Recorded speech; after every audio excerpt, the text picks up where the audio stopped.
WEFM 99.9 is on now.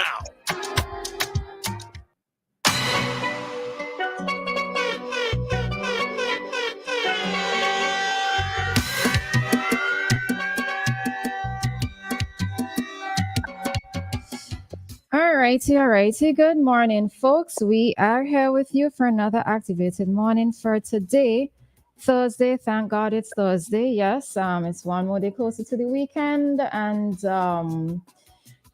this is Roleza here in studio with you, and Christal is joining us virtually today.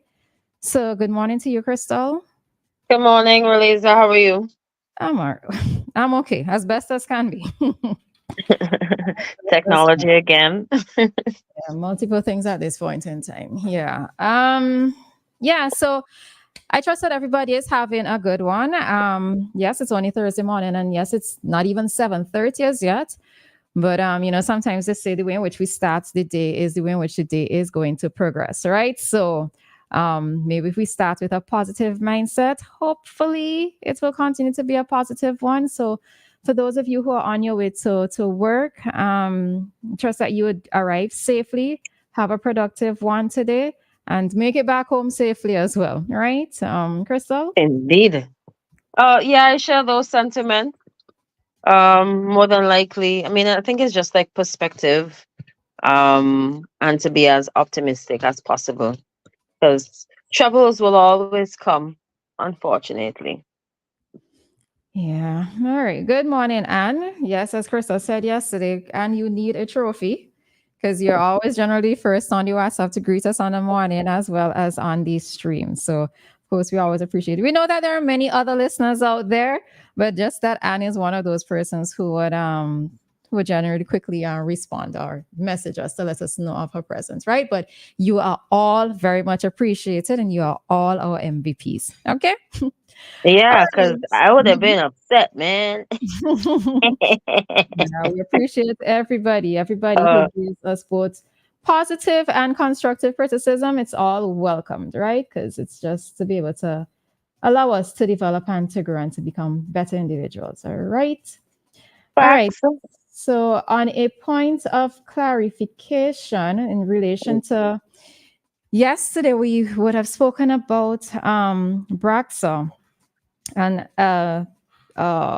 news release about BRAGSA paying $200 to persons daily. And then we had a caller who came in and said that the persons, in effect, were being short changed, right? Short paid. Mm-hmm. But there was actually a notice that was sent out on the 15th of July in relation to the cleanup as well. And this was also issued by the Agency for Public Information. So I'm just going to read the relevant part, right? So that there can be some clarity with regards to this actual $200 payment, okay? So I'm going to read it almost wholesale. So again, it's dated the 15th of July, 2024. It's on the API's page on Facebook, on social media. So if you want to see it for yourself, you can go there, all right? So the Roads, Bridges, and General Services Authority, BRAGSA, is expected to spend in excess of approximately $22 million, on the cleanup effort in the Southern Grenadines.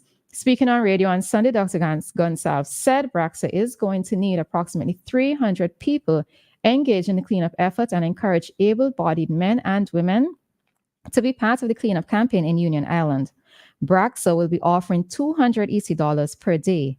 Note that the $200 is broken down as follows: US $50 or EC $135 take home for each worker, all right? So what you're going to get in your hand is $135. The other $65 is for the contractor to cover NIS and food. The Prime Minister said, though it is an expensive venture, it must be done. This is a huge exercise. We can't penny pinch on this. We have to be prudent, doing it in the fastest way possible. All right. So it goes on to say who the contractors are. And for those of you who might be curious, the contractors are Hutchinson, Derek Charles, and John Graves. All right. To handle the cleanup campaign in Union, Graves will mainly be responsible for cleaning government facilities, including schools and state offices. All right. Hutchinson is dealing with Clifton, going right up to the Learning Resource Center. And Derek Charles is dealing with the area from dealing with the area from that go right up into Ashton and Campbell and up into the valley. All right. So given that there was a bit of curiosity, well, not curiosity, there was a discrepancy in terms of that $200 payment. Yes, persons are, in a sense, yes, you are going to be getting $200. But in terms of what you're going to get directly in your hand, it's going to be that it's $135. Part of the money would be paid towards your NIS, and the other part is going to go towards covering food. All right.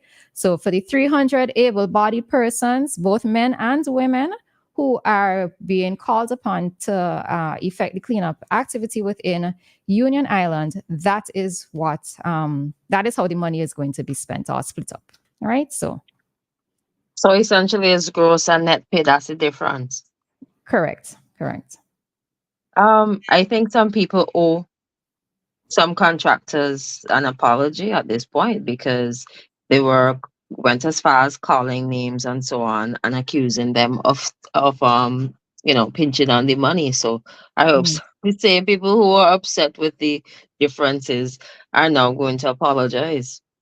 Well, I mean, okay, so to be very honest, I did not see this particular one. I saw the other one, the one that we read yesterday, right? So I did not see the other one. And this was why when the gentleman called in, I suggested rather than, getting all upset about it, that go and make the inquiry to BRAGSA, right? Because it's kind of easier for us to not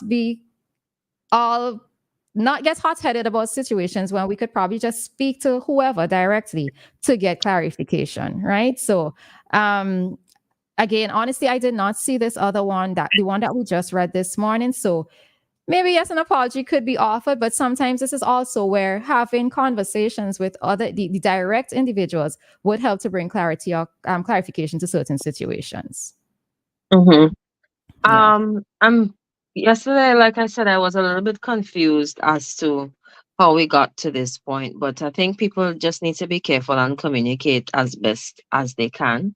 We're not really some of us, we don't really trust authorities, unfortunately. So anything wrong, we're not going to give them the benefit of the doubt as, oh, it was a miscommunication or, an error on their part, So that sometimes make things a little bit more difficult. But I'm happy they were able to clarify. It reminds me of the cricket issue with the monies to the statements and who made error and what's not.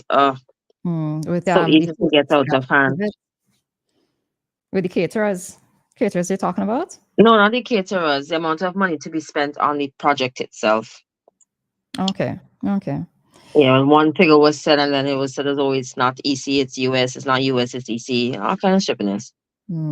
Okay. All right. So we're going to just jump quickly along. All right. So just a note, the police had a press conference yesterday. I actually listened to it. But more details would follow. So in the press conference yesterday, they indicated with regards to the robbery at GECCU that there were 6 persons in custody. 4 persons are men and 2 are women. I just thought that was quite interesting that there are 2 women involved in this. But I think this particular topic, as more information comes to light or comes to the attention of those of us, the general public, we could probably speak more about it. And I suppose it's the role of women in certain criminal activities now, right? Because generally we would not hear of women being involved in an attempted armed robbery, but now we see them playing a role, right? Were they going to be used as decoys? Not certain, right? But as I said, we could touch on that a little bit more when more information surfaces with regards to this. Yeah, and something else concerning it too, but when we touch on it. Yeah. All right. And to wrap up, we just have like another minute or two just to note, we have good news. When Vincy's make good steps in life, we are always rallying behind them. So reading from One News St. Vincent, The headline is Da Silva moves from watching planes in St. Vincent to becoming American Airlines pilot. I'm not going to read the whole thing, but the first Vincentian-born man to fly an American Airlines aircraft into St. Vincent and the Grenadines said his inspiration to become a pilot came from watching planes at E.T. Joshua at age 4. All right. He is 30 years old. He's now a U.S. citizen. He's originally from Georgetown, and he said he was very young. He used to watch planes land and take off at E.T. Joshua Airport, the airport which was decommissioned in 2017.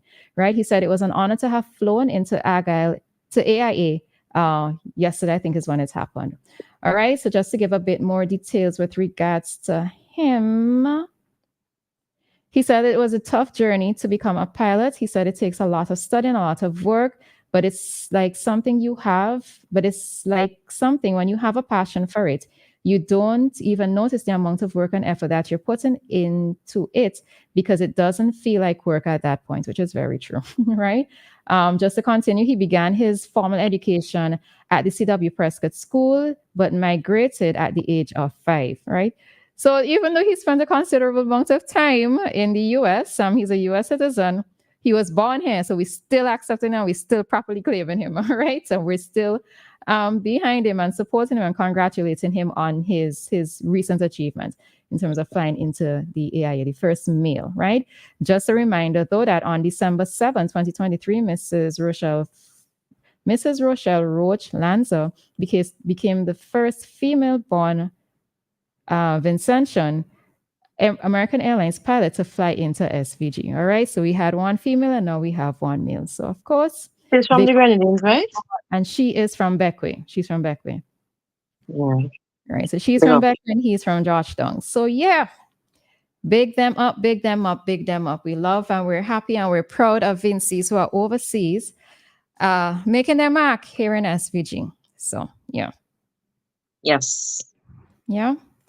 All right, so we are going to take a break at this time, and coming up next will be Traffic Talk, and then at 7:45 we would have Today with Mr. Lansford Weeks, and then at 8:05 or approximately at 8:05 we will have Cop Chat for today. All right, so absolutely no reason to switch that dial. Stay with us for the entire morning.